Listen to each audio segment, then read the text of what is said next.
ਪੰਜਾਬੀ ਕਹਾਣੀਆਂ ਵਿੱਚ ਤੁਹਾਡਾ ਸਾਰਿਆਂ ਦਾ ਸਵਾਗਤ ਹੈ।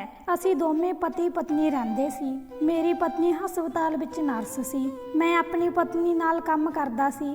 ਅਸੀਂ ਦੂਰ ਦੂਰ ਤੱਕ ਸਫ਼ਰ ਕਰਦੇ ਸੀ। ਅਕਸਰ ਸਾਡੇ ਮਰੀਜ਼ ਦੂਰ ਦੂਰ ਤੋਂ ਸਾਨੂੰ ਮਿਲਣ ਆਉਂਦੇ ਜਾਂ ਕਿਸੇ ਦਾ ਕੇਸ ਹੁੰਦਾ ਤਾਂ ਅਸੀਂ ਉਸ ਦੇ ਘਰ ਚਲੇ ਜਾਂਦੇ। ਦੇਰ ਰਾਤ ਹੋ ਚੁੱਕੀ ਸੀ। ਜਦੋਂ ਮੈਂ ਅਤੇ ਮੇਰੀ ਪਤਨੀ ਇੱਕ ਬਸਤੀ ਵਿੱਚੋਂ ਲੰਘ ਰਹੇ ਸੀ ਤਾਂ ਮੀਂਹ ਨਾਲ ਭਿੱਜਿਆ ਆਦਮੀ ਸਾਡੀ ਕਾਰ ਦੇ ਕੋਲ ਖੜਾ ਹੋ ਗਿਆ। ਸਾਨੂੰ ਰੋਕਣ ਦੀ ਕੋਸ਼ਿਸ਼ ਕਰਨ ਲੱਗਾ। ਪਹਿਲਾਂ ਮੈਂ ਸੋਚਿਆ ਕਿ ਸ਼ਾਇਦ ਉਹ ਆਦਮੀ ਸਾਨੂੰ ਲੁੱਟਣ ਦੀ ਕੋਸ਼ਿਸ਼ ਕਰ ਰਿਹਾ ਸੀ, ਕੋਈ ਲੁਟੇਰਾ ਹੋਵੇਗਾ, ਪਰ ਅਜਿਹਾ ਨਹੀਂ ਸੀ। ਉਸ ਦਾ ਸਰੀਰ ਅਤੇ ਮੂੰਹ ਬਿਲਕੁਲ ਵੀ ਚੋਰ ਵਰਗੇ ਨਹੀਂ ਸੀ। ਉਹ ਬਹੁਤ ਅਮੀਰ ਪਰਿਵਾਰ ਤੋਂ ਲੱਗਦਾ ਸੀ। ਮੈਂ ਝੱਟ ਕਾਰ ਰੋਕ ਦਿੱਤੀ, ਭਾਵੇਂ ਮੇਰੀ ਪਤਨੀ ਮੈਨੂੰ ਮਨਾ ਕਰ ਰਹੀ ਸੀ।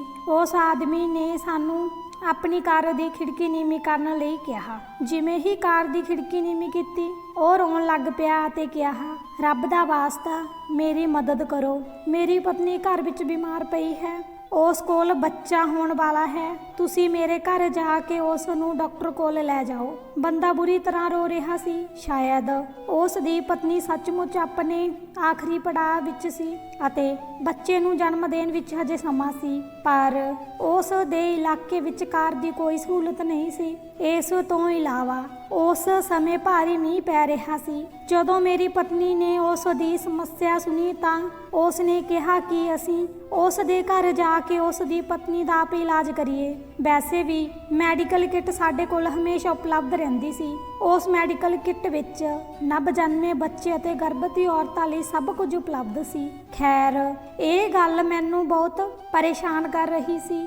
ਅਸੀਂ ਕੀ ਕਰਾਂਗੇ ਜੇ ਇਹ ਆਦਮੀ ਕੋਈ ਹੋਰ ਨਿਕਲਿਆ ਅਤੇ ਉਸ ਦੀ ਅਸਲੀਅਤ ਵੱਖਰੀ ਨਿਕਲੀ ਤਾਂ? ਕਿਉਂਕਿ ਮਾਮਲਾ ਅਜਿਹਾ ਸੀ ਕਿ ਇਹ ਆਦਮੀ ਨਾ ਸਾਨੂੰ ਜਾਣਦਾ ਸੀ ਅਤੇ ਨਾ ਅਸੀਂ ਉਸ ਨੂੰ ਜਾਣਦੇ ਸੀ। ਇਹ ਵੀ ਸੰਭਵ ਹੋ ਸਕਦਾ ਸੀ ਕਿ ਇਹ ਆਦਮੀ ਸਾਨੂੰ ਘਰ ਲੈ ਜਾਵੇਗਾ ਅਤੇ ਸਾਨੂੰ ਕੈਦੀ ਬਣਾ ਲਵੇਗਾ। ਘਰ ਵਿੱਚ ਕੁਝ ਤਕੜੇ ਲੋਕ ਹੋ ਸਕਦੇ ਸਨ, ਪਰ ਮੈਂ ਆਪਣੀ ਪਤਨੀ ਨਾਲ ਇਸ ਬਾਰੇ ਗੱਲ ਨਹੀਂ ਕੀਤੀ, ਨਹੀਂ ਤਾਂ ਉਹ ਵੀ ਪਰੇਸ਼ਾਨ ਹੋ ਜਾਂਦੀ। ਉਸ ਸਮੇਂ ਅਸੀਂ ਉੱਥੋਂ ਸਿਰਫ ਸੇਵਾ ਅਤੇ ਮਦਦ ਲਈ ਜਾ ਰਹੇ ਸੀ। ਮੈਂ ਇਹ ਸਾਰਾ ਮਾਮਲਾ ਰੱਬ ਤੇ ਛੱਡ ਦਿੱਤਾ। ਉਹ ਆਦਮੀ ਸਾਨੂੰ ਆਪਣੇ ਘਰ ਦਾ ਰਾਸਤਾ ਦਿਖਾਉਣ ਲੱਗਾ। ਕੁਝ ਸਮੇਂ ਬਾਅਦ ਇੱਕ ਆਲੀਸ਼ਾਨ ਘਰ ਆ ਗਿਆ। ਆਦਮੀ ਬਹੁਤ ਪਰੇਸ਼ਾਨ ਨਜ਼ਰ ਆ ਰਿਹਾ ਸੀ। ਉਹ ਕਿਸੇ ਗਰੀਬ ਘਰ ਦਾ ਨੌਕਰ ਲੱਗਦਾ ਸੀ, ਪਰ ਉਸ ਦਾ ਘਰ ਕਾਫੀ ਆਲੀਸ਼ਾਨ ਸੀ। ਮੈਂ ਦੇਖਿਆ ਕਿ ਉਸ ਦਾ ਘਰ ਪੱਕਾ ਬਣਿਆ ਹੋਇਆ ਸੀ, ਜਦੋਂ ਕਿ ਉਸ ਇਲਾਕੇ ਵਿੱਚ ਕੱਚੇ ਘਰ ਹੀ ਸਨ। ਇੱਥੋਂ ਦੇ ਬਹੁਤ ਘਰਾਂ ਦੀਆਂ ਛੱਤਾਂ ਵੀ ਕੱਚੀਆਂ ਸਨ, ਪਰ ਉਸ ਦਾ ਘਰ ਬਹੁਤ ਸੋਹਣਾ ਸੀ। ਜਦੋਂ ਮੈਂ ਉਸ ਘਰ ਵਿੱਚ ਪੈਰ ਰੱਖਿਆ ਤਾਂ ਮੈਂ ਸੋਚਣ ਲੱਗਾ ਕਿ ਇਹ ਆਦਮੀ ਬਹੁਤ ਅਮੀਰ ਹੋਵੇਗਾ, ਪਰ ਮੈਨੂੰ ਸਮਝ ਨਹੀਂ ਆ ਰਹੀ ਸੀ ਕਿ ਇਸ ਦੀ ਕੀ ਹਾਲਤ ਹੈ। ਫਿਲਹਾਲ ਉਸ ਨੇ ਸਾਨੂੰ ਅੰਦਰ ਜਾਣ ਲਈ ਕਿਹਾ। ਜਦੋਂ ਅਸੀਂ ਉਸ ਨੂੰ ਦੱਸਿਆ ਕਿ ਅਸੀਂ ਦੋਵੇਂ ਡਾਕਟਰ ਹਾਂ ਤਾਂ ਉਹ ਖੁਸ਼ ਹੋ ਗਿਆ। ਉਸ ਨੇ ਕਿਹਾ ਕਿ ਫਿਰ ਮੈਨੂੰ ਆਪਣੀ ਪਤਨੀ ਨੂੰ ਹਸਪਤਾਲ ਲੈ ਕੇ ਜਾਣ ਦੀ ਲੋੜ ਨਹੀਂ ਪਵੇਗੀ। ਤੁਸੀਂ ਮੇਰੀ ਪਤਨੀ ਦੀ ਮਦਦ ਕਰੋ। ਮੈਂ ਤੁਹਾਡੇ ਲਈ ਜੋ ਵੀ ਕਰ ਸਕਾਂਗਾ ਕਰਾਂਗਾ। ਮੈਂ ਤੁਹਾਡੀ ਫੀਸ, ਤੁਹਾਡੀ ਯਾਤਰਾ ਦੇ ਪੈਸੇ ਅਤੇ ਸਾਰੀ ਉਮਰ ਤੁਹਾਡਾ ਧੰਨਵਾਦ ਕਰਾਂਗਾ। ਮੈਂ ਉਸ ਦੇ ਮੋਢੇ ਤੇ ਹੱਥ ਰੱਖ ਕੇ ਉਸ ਨੂੰ ਤਸੱਲੀ ਦਿੱਤੀ ਤੇ ਕਿਹਾ, ਅਜਿਹਾ ਨਹੀਂ ਬਾਈ, ਅਸੀਂ ਇਹ ਸਭ ਰੱਬ ਲਈ ਕਰ ਰਹੇ ਹਾਂ। ਤੁਹਾਨੂੰ ਚਿੰਤਾ ਕਰਨ ਦੀ ਲੋੜ ਨਹੀਂ ਹੈ। ਮੈਂ ਅਤੇ ਮੇਰੀ ਪਤਨੀ ਹਮੇਸ਼ਾ ਇਕੱਠੇ ਡਿਲੀਵਰੀ ਕੇਸ ਕਰਦੇ ਸੀ। ਜਦੋਂ ਮੈਂ ਆਪਣੀ ਪਤਨੀ ਨਾਲ ਉਸ ਆਦਮੀ ਦੇ ਕਮਰੇ ਵਿੱਚ ਗਿਆ ਤਾਂ ਜਿਵੇਂ ਹੀ ਮੈਂ ਉਸ ਔਰਤ ਨੂੰ ਦੇਖਿਆ, ਮੇਰੀ ਰੂਹ ਦੁਖੀ ਹੋ ਗਈ। ਮੈਂ ਅੱਜ ਤੋਂ ਪਹਿਲਾਂ ਕਈ ਔਰਤਾਂ ਨੂੰ ਦੇਖਿਆ ਹੈ ਜੋ ਗਰਭਵਤੀ ਹਨ, ਪਰ ਉਸ ਔਰਤ ਦਾ ਚਿਹਰਾ, ਉਸ ਦੇ ਸਰੀਰ ਦੀ ਬਣਾਵਟ ਨੂੰ ਦੇਖ ਕੇ ਮੈਨੂੰ ਇੰਝ ਲੱਗਾ ਜਿਵੇਂ ਇਹ ਕੋਈ ਇਨਸਾਨ ਨਹੀਂ ਸੀ। ਜਦੋਂ ਮੈਂ ਆਪਣੀ ਪਤਨੀ ਵੱਲ ਦੇਖਿਆ ਤਾਂ ਉਹ ਵੀ ਹੈਰਾਨ ਰਹਿ ਗਈ, ਕਿਉਂਕਿ ਉਸ ਦਾ ਪੇਟ ਕਾਫੀ ਫੈਲ ਚੁੱਕਾ ਸੀ। ਉਸ ਨੂੰ ਦੇਖ ਕੇ ਇੰਝ ਜਾਪਦਾ ਸੀ ਜਿਵੇਂ ਉਹ ਕਿਸੇ ਮਨੁੱਖ ਦੀ ਨਹੀਂ ਸਗੋਂ ਮੱਝ ਦੇ ਬੱਚੇ ਨੂੰ ਜਨਮ ਦੇਣ ਵਾਲੀ ਹੈ। ਪਰ ਮੈਂ ਇਹ ਗੱਲ ਉਸ ਆਦਮੀ ਨੂੰ ਨਹੀਂ ਦੱਸੀ। ਇਸ ਵਿੱਚ ਕੋਈ ਸ਼ੱਕ ਨਹੀਂ ਸੀ ਕਿ ਇੰਨੇ ਵੱਡੇ ਬੱਚੇ ਅਤੇ ਪੇਟ ਵਿੱਚ ਇੰਨੇ ਭਾਰ ਨਾਲ ਬਹੁਤ ਮੁਸ਼ਕਿਲ ਸੀ। ਹੁਣ ਉਹ ਆਦਮੀ ਮੁਸੀਬਤ ਵਿੱਚ ਸੀ। ਮੈਂ ਇਸ ਗੱਲ ਨੂੰ ਪਹਿਲਾਂ ਹੀ ਸਮਝਿਆ ਸੀ। ਮੈਂ ਆਪਣੀ ਪਤਨੀ ਦੀ ਮਦਦ ਕੀਤੀ। ਮੈਂ ਉਸ ਔਰਤ ਨੂੰ ਲੋੜੀ ਦੇ ਟੀਕੇ ਲਗਾਏ ਸਨ ਤਾਂ ਜੋ ਉਹ ਬੱਚੇ ਨੂੰ ਜਨਮ ਦੇ ਸਕੇ। ਇਸ ਵਿੱਚ ਔਰਤ ਨੂੰ ਦਰਦ ਮਹਿਸੂਸ ਨਹੀਂ ਹੁੰਦਾ। ਹੁਣ ਮੈਨੂੰ ਬਾਹਰ ਜਾਣਾ ਪਿਆ ਕਿਉਂਕਿ ਜਦੋਂ ਕੋਈ ਔਰਤ ਜਨਮ ਦਿੰਦੀ ਹੈ ਤਾਂ ਮੈਂ ਕਮਰੇ ਵਿੱਚ ਮੌਜੂਦ ਨਹੀਂ ਹੁੰਦਾ ਸੀ। ਮੇਰੀ ਪਤਨੀ ਇਕੱਲੀ ਹੀ ਕੇਸ ਦਾਇਰ ਕਰਦੀ ਸੀ। ਉਸ ਤੋਂ ਬਾਅਦ ਮੈਂ ਤੁਰੰਤ ਉੱਥੇ ਜਾਂਦਾ ਸਾਂ। ਬਾਕੀ ਸਾਰਾ ਕੰਮ ਅਸੀਂ ਦੋਵੇਂ ਮਿਲ ਕੇ ਕਰਦੇ ਸੀ। ਇਸ ਕਾਰਨ ਮੈਂ ਅਤੇ ਮੇਰੀ ਪਤਨੀ ਲੋਕਾਂ ਦੇ ਚਹੇਤੇ ਸੀ। ਮੈਂ ਹਮੇਸ਼ਾ ਔਰਤਾਂ ਦੀ ਬਹੁਤ ਇੱਜ਼ਤ ਕੀਤੀ। ਮੇਰੀ ਪਤਨੀ ਵੀ ਸਭ ਨੂੰ ਬਹੁਤ ਪਿਆਰ ਨਾਲ ਬੁਲਾਉਂਦੀ ਸੀ। ਮੈਂ ਕਦੇ ਵੀ ਅਜਿਹਾ ਕੁਝ ਨਹੀਂ ਕੀਤਾ ਜਿਸ ਨਾਲ ਦੁਨੀਆ ਦਾ ਅਪਮਾਨ ਹੋਵੇ ਜਾਂ ਉਹਨਾਂ ਦੇ ਮਾਨ ਸਨਮਾਨ ਨੂੰ ਨੁਕਸਾਨ ਪਹੁੰਚਦਾ ਹੋਵੇ ਜਾਂ ਉਹਨਾਂ ਨੂੰ ਅਜਿਹਾ ਮਹਿਸੂਸ ਹੁੰਦਾ ਹੋਵੇ। ਮੇਰੀਆਂ ਇਹਨਾਂ ਆਦਤਾਂ ਕਰਕੇ ਲੋਕਾਂ ਨੇ ਮੇਰੇ ਤੇ ਬਹੁਤ ਭਰੋਸਾ ਕੀਤਾ। ਮੈਂ ਤੇ ਮੇਰੀ ਪਤਨੀ ਹਮੇਸ਼ਾ ਇਕੱਠੇ ਰਹਿੰਦੇ ਸਨ। ਲੋਕਾਂ ਦਾ ਵਿਸ਼ਵਾਸ ਅਤੇ ਸੰਤੁਸ਼ਟੀ ਹੋਰ ਵਧੀ। ਹੁਣ ਜਦੋਂ ਮੈਂ ਬਾਹਰ ਆਇਆ ਤਾਂ ਮੈਨੂੰ ਆਸ ਸੀ ਕਿ ਅੱਧੇ ਘੰਟੇ ਬਾਅਦ ਮੇਰੀ ਪਤਨੀ ਆਵੇਗੀ ਅਤੇ ਮੈਨੂੰ ਖੁਸ਼ਖਬਰੀ ਸੁਣਾਵੇਗੀ। ਮੈਂ ਬਾਹਰ ਖੜਾ ਇੰਤਜ਼ਾਰ ਕਰ ਰਿਹਾ ਸੀ, ਪਰ ਜਦੋਂ ਮੈਂ ਘੜੀ ਤੇ ਸਮਾਂ ਦੇਖਿਆ ਤਾਂ 40 ਮਿੰਟ ਹੋ ਚੁੱਕੇ ਸਨ, ਪਰ ਮੇਰੀ ਪਤਨੀ ਦੀ ਕੋਈ ਖਬਰ ਨਹੀਂ ਆਈ। ਉਸ ਆਦਮੀ ਨੂੰ ਵੀ ਚਿੰਤਾ ਹੋਣ ਲੱਗੀ। ਫਿਰ ਮੈਂ ਉਸ ਤੋਂ ਇਜਾਜ਼ਤ ਲੈ ਲਈ। ਕਿਆ ਮੈਂ ਅੰਦਰ ਜਾ ਕੇ ਦੇਖਾਂ ਕੀ ਸਮੱਸਿਆ ਹੈ? ਉਹਨਾਂ ਕਿਹਾ ਕਿ ਮੈਂ ਪਹਿਲਾਂ ਜਾ ਕੇ ਦੇਖਾਂਗਾ। ਉਹ ਅੰਦਰ ਚਲਾ ਗਿਆ। ਜਦੋਂ ਉਹ ਵਾਪਸ ਆਇਆ ਤਾਂ ਉਸ ਦਾ ਚਿਹਰਾ ਉਦਾਸ ਸੀ। ਮੈਂ ਪੁੱਛਿਆ ਕੀ ਹੋਇਆ? ਉਸ ਨੇ ਕਿਹਾ ਕਿ ਬੱਚੇ ਨੇ ਜਨਮ ਲੈ ਲਿਆ ਹੈ, ਪਰ ਕੌਣ ਜਾਣਦਾ ਹੈ ਕਿ ਤੁਹਾਡੀ ਪਤਨੀ ਨੂੰ ਕੀ ਹੋ ਗਿਆ ਹੈ। ਮੇਰੀ ਪਤਨੀ ਪ੍ਰੀਤ ਨੂੰ ਕੀ ਹੋ ਗਿਆ ਹੈ? ਮੈਨੂੰ ਹੁਣ ਉਸ ਆਦਮੀ ਤੇ ਸ਼ੱਕ ਹੋਣ ਲੱਗਾ ਕਿਉਂਕਿ ਜੇ ਮੇਰੀ ਪਤਨੀ ਨੂੰ ਕੁਝ ਹੋ ਗਿਆ ਤਾਂ ਮੈਂ ਉਸ ਨੂੰ ਕਿਵੇਂ ਛੱਡ ਸਕਦਾ ਹਾਂ। ਮੈਂ ਉਸ ਨੂੰ ਹਿਲਾ ਕੇ ਪੁੱਛਿਆ ਕਿ ਪ੍ਰੀਤ ਨੂੰ ਕੀ ਹੋਇਆ। ਉਸ ਨੇ ਕਿਹਾ ਜਾ ਕੇ ਅੰਦਰ ਦੇਖ। ਮੇਰਾ ਦਿਲ ਜ਼ੋਰ-ਜ਼ੋਰ ਨਾਲ ਧੜਕ ਰਿਹਾ ਸੀ। ਕਮਰੇ ਵਿੱਚ ਦਾਖਲ ਹੁੰਦੇ ਹੀ ਮੇਰੀ ਨਜ਼ਰ ਕੁਰਸੀ ਤੇ ਬੈਠੀ ਪ੍ਰੀਤ ਤੇ ਪਈ, ਜਿਵੇਂ ਉਸ ਨੂੰ ਕੋਈ ਵੱਡਾ ਸਦਮਾ ਲੱਗਾ ਹੋਵੇ। ਉਸ ਦੇ ਚਿਹਰੇ ਤੇ ਹੈਰਾਨੀ ਸੀ। ਉਹ ਬੱਚਾ ਕਿੱਥੇ ਗਿਆ ਜੋ ਹੁਣੇ ਪੈਦਾ ਹੋਇਆ ਸੀ? ਮੈਂ ਮਨ ਹੀ ਮਨ ਸੋਚਿਆ ਤੇ ਫਿਰ ਬੈਠ ਕੇ ਦੂਜੇ ਪਾਸੇ ਦੇਖਿਆ ਤਾਂ ਉੱਥੇ ਬੱਚੇ ਦਾ ਮੂੰਹ ਛੋਟੀ ਜਿਹੀ ਟੋਕਰੀ ਵਿੱਚ ਫਸਿਆ ਹੋਇਆ ਸੀ। ਬੱਚਾ ਪੈਦਾ ਹੋਇਆ ਸੀ। ਬੱਚੇ ਦੇ ਰੋਣ ਦੀ ਆਵਾਜ਼ ਵੀ ਨਹੀਂ ਆਈ ਸੀ। ਮੇਰੀ ਗੱਲ ਸੁਣਦੇ ਹੀ ਉਸ ਨੇ ਕਿਹਾ ਮੈਨੂੰ ਇੱਥੋਂ ਲੈ ਜਾਓ, ਮੈਂ ਇੱਥੇ ਜ਼ਿਆਦਾ ਸਮਾਂ ਨਹੀਂ ਰਹਿਣਾ ਚਾਹੁੰਦੀ। ਪ੍ਰੀਤ ਦੀ ਗੱਲ ਸੁਣ ਕੇ ਮੈਨੂੰ ਉਸ ਬੰਦੇ ਦੇ ਕੁਝ ਕਹਿਣ ਤੋਂ ਪਹਿਲਾਂ ਹੀ ਸ਼ੱਕ ਹੋ ਗਿਆ। ਉਹ ਮੰਜੇ ਦੇ ਦੂਜੇ ਪਾਸੇ ਚਲਾ ਗਿਆ। ਉਸ ਨੇ ਬੱਚੇ ਦਾ ਚਿਹਰਾ ਦੇਖਿਆ ਅਤੇ ਉੱਚੀ ਉੱਚੀ ਰੋਣ ਲੱਗਾ। ਮੈਨੂੰ ਕੁਝ ਸਮਝ ਨਹੀਂ ਆ ਰਹੀ ਸੀ। ਇਸ ਤੋਂ ਪਹਿਲਾਂ ਮੇਰੀ ਪਤਨੀ ਬਹੁਤਾ ਬਿਮਾਰ ਹੋ ਜਾਂਦੀ ਤਾਂ ਮੈਂ ਉਸ ਆਦਮੀ ਤੇ ਗੁੱਸੇ ਹੋ ਜਾਂਦਾ। ਸਾਫ਼ ਸੀ ਕਿ ਮੈਂ ਆਪਣੀ ਪਤਨੀ ਨੂੰ ਜਲਦੀ ਤੋਂ ਜਲਦੀ ਉੱਥੋਂ ਲੈ ਕੇ ਹਸਪਤਾਲ ਪਹੁੰਚਣਾ ਸੀ। ਮੈਂ ਉਸ ਆਦਮੀ ਨੂੰ ਬਾਅਦ ਵਿੱਚ ਦੇਖਾਂਗਾ। ਮੈਨੂੰ ਉਸ ਆਦਮੀ ਦੀ ਮਦਦ ਕਰਨ ਤੇ ਬਹੁਤ ਪਛਤਾਵਾ ਹੋ ਰਿਹਾ ਸੀ। ਮੈਨੂੰ ਆਪਣੀਆਂ ਗਲਤੀਆਂ ਦਾ ਅਹਿਸਾਸ ਹੋਣ ਲੱਗਾ। ਕਰੀਬ 1 ਘੰਟੇ ਬਾਅਦ ਹਸਪਤਾਲ ਦੇ ਅੰਦਰ ਪਹੁੰਚਿਆ। ਕੁਝ ਸਟਾਫ ਦੀ ਮਦਦ ਲਈ ਆਪਣੀ ਪਤਨੀ ਨੂੰ ਐਂਬੂਲੈਂਸ ਬਾਰਡਰ ਵਿੱਚ ਲੈ ਗਿਆ। ਡਾਕਟਰਾਂ ਨੇ ਮੇਰੀ ਪਤਨੀ ਨੂੰ ਚੈੱਕ ਕਰਨਾ ਸ਼ੁਰੂ ਕਰ ਦਿੱਤਾ। ਪਤਾ ਲੱਗਾ ਕਿ ਮੇਰੀ ਪਤਨੀ ਕਿਸੇ ਡਰ ਕਾਰਨ ਬੇਹੋਸ਼ ਹੋ ਗਈ ਸੀ। ਉਸ ਦਾ ਬਲੱਡ ਪ੍ਰੈਸ਼ਰ ਵੀ ਬਹੁਤ ਘੱਟ ਹੋ ਗਿਆ ਸੀ, ਭਾਵ ਉਸ ਦਾ ਖੂਨ ਸੁੱਕ ਗਿਆ ਸੀ। ਮੈਨੂੰ ਬਹੁਤ ਪਰੇਸ਼ਾਨੀ ਹੋ ਰਹੀ ਸੀ। ਜਦੋਂ ਮੇਰੀ ਪਤਨੀ ਨੂੰ ਬੜੀ ਮੁਸ਼ਕਿਲ ਨਾਲ ਹੋਸ਼ ਆਈ ਤਾਂ ਉਸ ਨੂੰ ਕਿਸੇ ਨਾਲ ਗੱਲ ਕਰਨ ਦੀ ਮਨਾਹੀ ਸੀ। ਪਹਿਲੀ ਮੈਂ ਆਪਣੀ ਪਤਨੀ ਦੀ ਚਿੰਤਾ ਵਿੱਚ ਮਰ ਰਿਹਾ ਸੀ। ਉਸ ਲੇਬਰ ਰੂਮ ਵਿੱਚ ਕੀ ਹੋਇਆ ਕਿ ਮੇਰੀ ਪਤਨੀ ਬੇਹੋਸ਼ ਹੋ ਗਈ, ਪਰ ਹੁਣ ਡਰ ਕਾਰਨ ਉਹ ਮੇਰੇ ਨਾਲ ਗੱਲ ਨਹੀਂ ਕਰਨਾ ਚਾਹੁੰਦੀ ਸੀ। ਮੈਂ ਇਹ ਸੋਚ ਕੇ ਬਹੁਤ ਪਰੇਸ਼ਾਨ ਸੀ ਕਿ ਉਸ ਕਮਰੇ ਵਿੱਚ ਮੇਰੀ ਪਤਨੀ ਨਾਲ ਕੀ ਹੋਇਆ ਸੀ, ਜਿਸ ਤੋਂ ਬਾਅਦ ਉਹ ਬੇਹੋਸ਼ ਹੋ ਗਈ ਸੀ। ਮੈਂ ਆਪਣੀ ਪਤਨੀ ਲਈ ਇੰਨਾ ਚਿੰਤਿਤ ਸੀ ਕਿ ਮੈਂ ਬਾਕੀ ਸਭ ਕੁਝ ਭੁੱਲ ਗਿਆ। ਮੈਂ ਆਪਣੀ ਪਤਨੀ ਕੋਲ ਜਾ ਕੇ ਪੁੱਛਣਾ ਚਾਹੁੰਦਾ ਸੀ ਕਿ ਉੱਥੇ ਕੀ ਹੋਇਆ ਸੀ। ਜਦੋਂ ਮੈਂ ਕਿਹਾ ਤਾਂ ਉਸ ਨੇ ਮੂੰਹ ਫੇਰ ਲਿਆ। ਉਸ ਨੇ ਕਿਹਾ ਰੱਬ ਦਾ ਵਾਸਤਾ ਦੀਪ, ਮੈਂ ਹੁਣ ਤੁਹਾਡੇ ਨਾਲ ਗੱਲ ਨਹੀਂ ਕਰਨਾ ਚਾਹੁੰਦੀ। ਮੇਰਾ ਦਿਲ ਬਹੁਤ ਡਰਿਆ ਹੋਇਆ ਸੀ। ਹਾਂ ਮੇਰੀ ਪਿਆਰੀ ਪ੍ਰੀਤ, ਮੈਂ ਤੁਹਾਨੂੰ ਕੁਝ ਨਹੀਂ ਪੁੱਛਾਂਗਾ। ਮੈਂ ਜਾਣਦਾ ਹਾਂ ਕਿ ਤੁਹਾਡੇ ਲਈ ਇਸ ਨੂੰ ਦੁਬਾਰਾ ਦੁਹਰਾਉਣਾ ਬਹੁਤ ਮੁਸ਼ਕਿਲ ਹੋਵੇਗਾ। ਕਿਸੇ ਵੀ ਚੀਜ਼ ਬਾਰੇ ਨਾ ਸੋਚੋ। ਜਦੋਂ ਮੈਂ ਇਹ ਗੱਲ ਆਪਣੀ ਪਤਨੀ ਨੂੰ ਦੱਸੀ ਤਾਂ ਮੈਂਟਲ ਡਾਕਟਰ ਨੇ ਮੈਨੂੰ ਮੇਰੀ ਪਤਨੀ ਬਾਰੇ ਸਮਝਾਇਆ। ਕਿਹਾ ਹੁਣ ਆਪਣੀ ਪਤਨੀ ਨੂੰ ਇਹ ਨਾ ਪੁੱਛੋ ਕਿ ਉਸ ਰਾਤ ਕਿੱਥੇ ਕੀ ਹੋਇਆ ਸੀ, ਉਹ ਡਰੀ ਕਿਉਂ ਸੀ, ਕਿਉਂਕਿ ਜੇਕਰ ਤੁਹਾਡੀ ਪਤਨੀ ਉਸ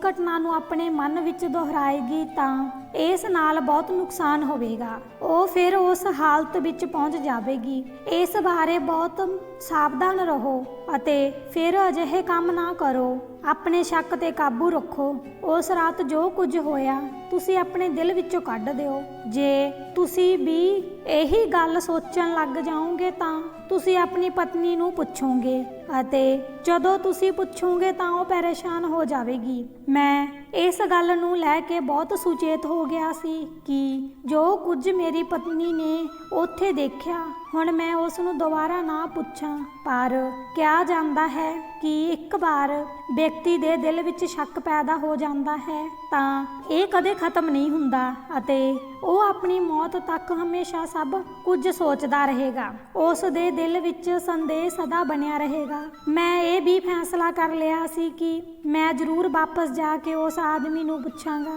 ਨਾ ਸਿਰਫ ਮੇਰੀ ਪਤਨੀ ਪਰ ਉਸ ਰਾਤ ਉਸ ਦੇ ਬੱਚੇ ਦਾ ਜਨਮ ਹੋਣ ਤੇ ਉੱਥੇ ਕੀ ਹੋਇਆ ਸੀ। ਪਰ ਮੈਨੂੰ ਉਸ ਆਦਮੀ ਦਾ ਰੋਣਾ ਵੀ ਯਾਦ ਸੀ ਕਿ ਉਹ ਉਸ ਦਿਨ ਚੀਕ ਚੀਕ ਕੇ ਕਿਉਂ ਰੋ ਰਿਹਾ ਸੀ ਕਿ ਉਸ ਦੇ ਘਰ ਧੀ ਨੇ ਜਨਮ ਲਿਆ ਸੀ ਜੋ ਉਹ ਚੀਂਗ ਚੰਗਿਆੜਾ ਪਾਉਣ ਲੱਗ ਪਿਆ ਹੈ। ਉਸ ਕਮਰੇ ਦਾ ਅਜੀਬ ਮਾਹੌਲ, ਹਰ ਚੀਜ਼ ਮੈਨੂੰ ਬਹੁਤ ਪਰੇਸ਼ਾਨ ਕਰ ਰਹੀ ਸੀ। ਮੇਰੀ ਪਤਨੀ ਦੀ ਪਰੇਸ਼ਾਨੀ ਕਾਰਨ ਉਸ ਦੇ ਪਰਿਵਾਰ ਮੈਂਬਰ ਵੀ ਬਹੁਤ ਦੁਖੀ ਸਨ। ਮੈਂ ਆਪਣੀ ਸੱਸ ਨੂੰ ਕਿਹਾ ਕਿ ਉਹ ਆਪਣੀ ਧੀ ਨੂੰ ਕੁਝ ਦਿਨ ਆਪਣੇ ਕੋਲ ਰੱਖਣ। ਇੱਕ ਵਾਰ ਜਦੋਂ ਇਹ ਡਰ ਉਸ ਦੇ ਮਨ ਵਿੱਚੋਂ ਦੂਰ ਹੋ ਗਿਆ ਤਾਂ ਮੈਂ ਉਸ ਨੂੰ ਆਪਣੇ ਘਰ ਵਾਪਸ ਲਿਆਵਾਂਗਾ। ਜੇ ਤੁਸੀਂ ਇੱਥੇ ਆਪਣੇ ਵਾਤਾਵਰਨ ਤੋਂ ਦੂਰ ਰਹੋਗੇ ਅਤੇ ਕੁਝ ਦਿਨ ਤਾਜ਼ੀ ਹਵਾ ਵਿੱਚ ਸਾਹ ਲਓਗੇ ਤਾਂ ਤੁਸੀਂ ਦੁਬਾਰਾ ਜੀਵਨ ਵਿੱਚ ਵਾਪਸ ਆ ਜਾਓਗੇ। ਮੇਰੀ ਸੱਸ ਨੇ ਕਿਹਾ, ਹਾਂ ਬੇਟਾ ਤੂੰ ਬਿਲਕੁਲ ਠੀਕ ਕਹਿ ਰਿਹਾ ਹੈ। ਕਈ ਵਾਰੀ ਬੰਦਾ ਇਹੋ ਜਿਹੇ ਮਾਹੌਲ ਵਿੱਚ ਰਹਿੰਦਾ ਹੈ, ਇਹ ਠੀਕ ਨਹੀਂ ਹੋ ਸਕਦਾ।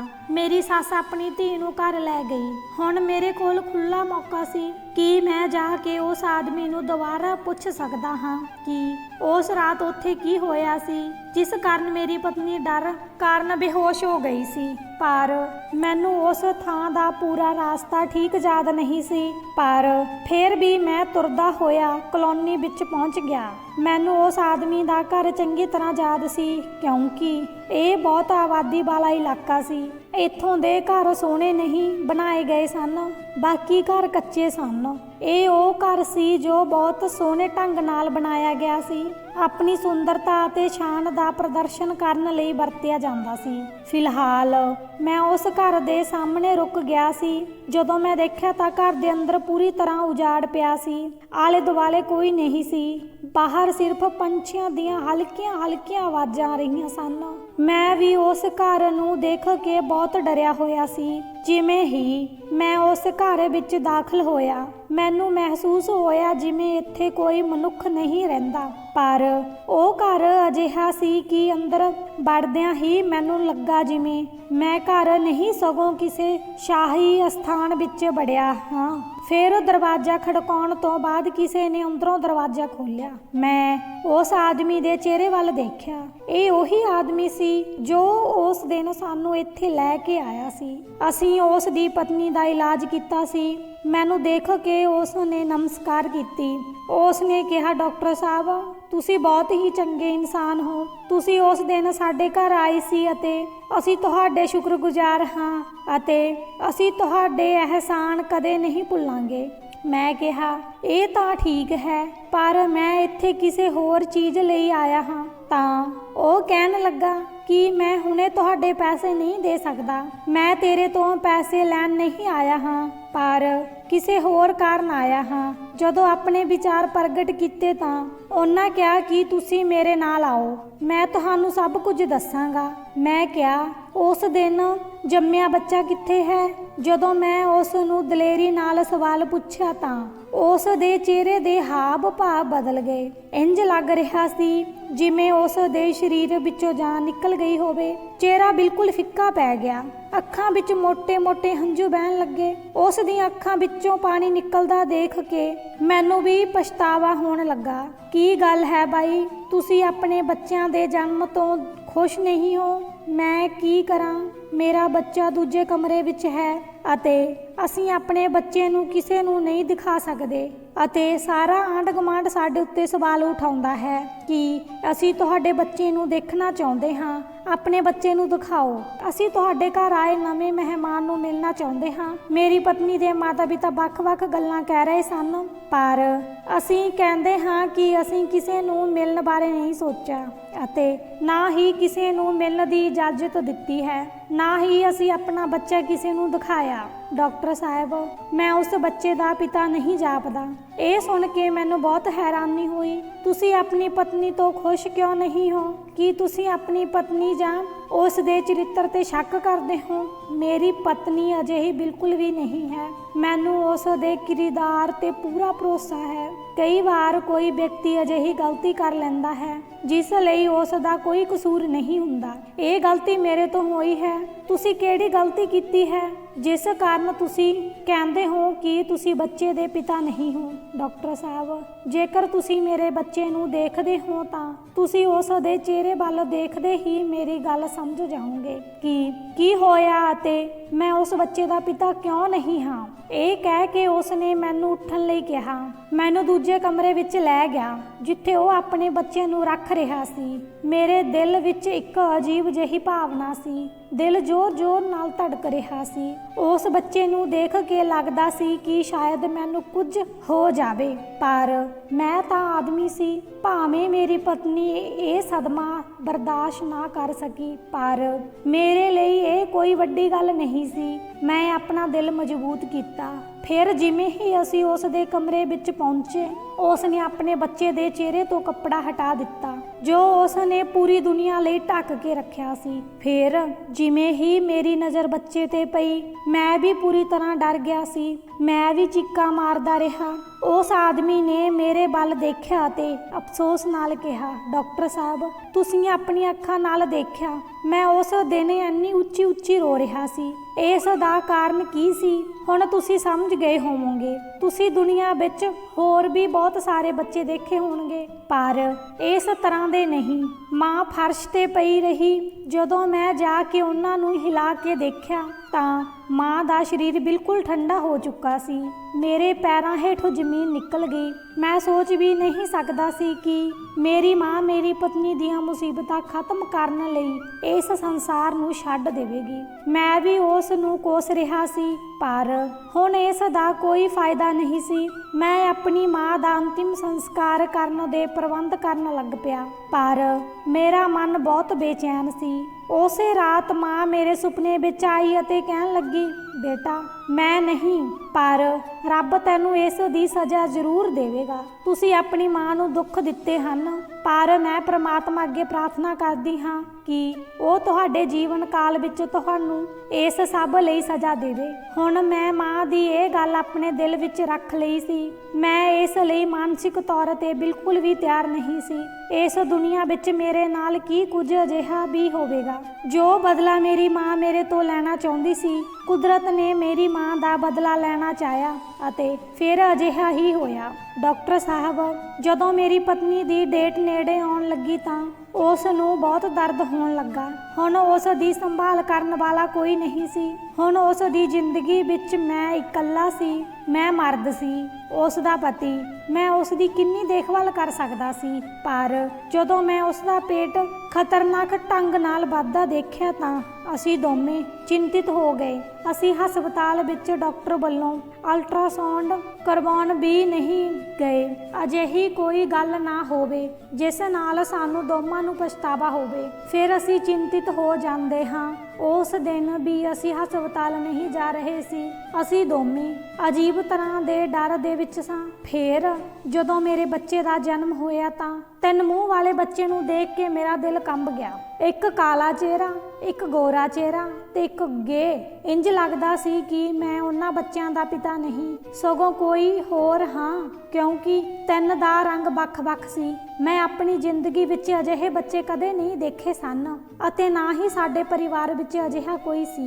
ਇਹ ਕਹਿ ਕੇ ਉਹ ਆਦਮੀ ਫੁੱਟ-ਫੁੱਟ ਕੇ ਰੋਣ ਲੱਗ ਪਿਆ। ਉਸ ਨੇ ਆਪਣੀ ਦੇਵੀ ਵਰਗੀ ਮਾਂ ਨੂੰ ਬਰਬਾਦ ਕੀਤਾ ਸੀ, ਆਪਣੀ ਕਿਸਮਤ ਨੂੰ ਆਪਣੇ ਹੱਥਾਂ ਨਾਲ ਅੱਗ ਲਗਾ ਦਿੱਤੀ ਸੀ। ਮੈਂ ਉਸ ਨੂੰ ਕੁਝ ਕਿਵੇਂ ਦੱਸ ਸਕਦਾ ਹਾਂ। ਮੈਂ ਉਸ ਦੀ ਮਦਦ ਕਰਨ ਦੇ ਇਰਾਦੇ ਨਾਲ ਗਿਆ ਸੀ ਪਰ ਵਾਪਸ ਆ ਗਿਆ, ਕਿਉਂਕਿ ਜਦੋਂ ਕੁਦਰਤ ਮਨੁੱਖਤਾ ਤੋਂ ਬਦਲਾ ਲੈਣ ਲਈ ਆਉਂਦੀ ਹੈ ਤਾਂ ਉਸ ਨੂੰ ਕੋਈ ਹੋਰ ਨਹੀਂ ਬਚਾ ਸਕਦਾ ਅਤੇ ਨਾ ਹੀ ਕੋਈ ਮਨੁੱਖ ਇਸ ਦੀ ਮਦਦ ਕਰ ਸਕਦਾ ਹੈ। ਖੈਰ, ਉਸ ਨਾਲ ਜੋ ਵੀ ਹੋਇਆ ਮੇਰੇ ਅਨੁਸਾਰ ਉਹ ਬਿਲਕੁਲ ਸਹੀ ਸੀ। ਉਸ ਨੂੰ ਆਪਣੇ ਕਰਮਾਂ ਦੀ ਸਜ਼ਾ ਇਸ ਦੁਨੀਆ ਵਿੱਚ ਹੀ ਮਿਲੀ, ਕਿਉਂਕਿ ਇਹ ਉਸ ਦੀ ਮਰਨ ਵਾਲੀ ਮਾਂ ਦੀ ਇੱਛਾ ਸੀ। ਪਰਮਾਤਮਾ ਨੇ ਉਸ ਨੂੰ ਇਸ ਜਨਮ ਵਿੱਚ ਹੀ ਸਜ਼ਾ ਦਿੱਤੀ। ਮਾਂ ਅਤੇ ਆਪਣੀ ਪਤਨੀ ਦਾ ਹਮੇਸ਼ਾ ਸਤਿਕਾਰ ਕੀਤਾ ਜਾਂਦਾ ਹੈ। ਮਾਂ ਅਤੇ ਆਪਣੀ ਪਤਨੀ ਦਾ ਹਮੇਸ਼ਾ ਸਤਿਕਾਰ ਕਰੋ, ਪਰ ਜਿੱਥੇ ਗਲਤ ਹੋ ਰਿਹਾ ਹੈ ਅਤੇ ਹੱਤਿਆਚਾਰ ਹੋ ਰਹੇ ਹਨ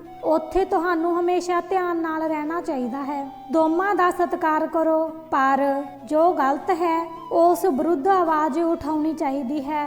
ਅਤੇ ਸਭ ਤੋਂ ਵੱਡੀ ਗੱਲ ਇਹ ਹੈ ਕਿ ਜੇਕਰ ਔਰਤ ਨੂੰ ਨਹੀਂ ਸਮਝਦੀ ਤਾਂ ਉਹ ਵੀ ਇੱਜ਼ਤ ਦੇ ਲਾਇਕ ਨਹੀਂ ਹੈ, ਚਾਹੇ ਸੱਸ ਹੋਵੇ ਜਾਂ ਨੂੰਹ। ਇਸ ਲਈ ਸਮੇਂ ਸਿਰ ਕਾਰਵਾਈ ਕਰਨੀ ਚਾਹੀਦੀ ਹੈ, ਚਾਹੇ ਇਹ ਤੁਹਾਡੀ ਪਤਨੀ ਹੈ ਚਾਹੇ ਤੁਹਾਡੀ ਮਾਂ, ਅਤੇ ਇਹ ਸਹੀ ਪੁਰਸ਼ ਦੀ ਪਹਿਚਾਣ ਹੈ। ਲੜਾਈ ਤਾਂ ਹਰ ਘਰ ਵਿੱਚ ਹੁੰਦੀ ਹੈ, ਪਰ ਸਹੀ ਹਾਲਾਤ ਦਾ ਫੈਸਲਾ ਪਰਿਵਾਰ ਵਿੱਚ ਹੀ ਹੋਣਾ ਚਾਹੀਦਾ ਹੈ। ਜੇ ਇਹ ਗੱਲ ਬਾਹਰ ਨਿਕਲ ਜਾਂਦੀ ਹੈ ਤਾਂ ਹਰ ਤਰ੍ਹਾਂ ਦੀਆਂ ਗੱਲਾਂ ਹੋ ਜਾਂਦੀਆਂ ਹਨ।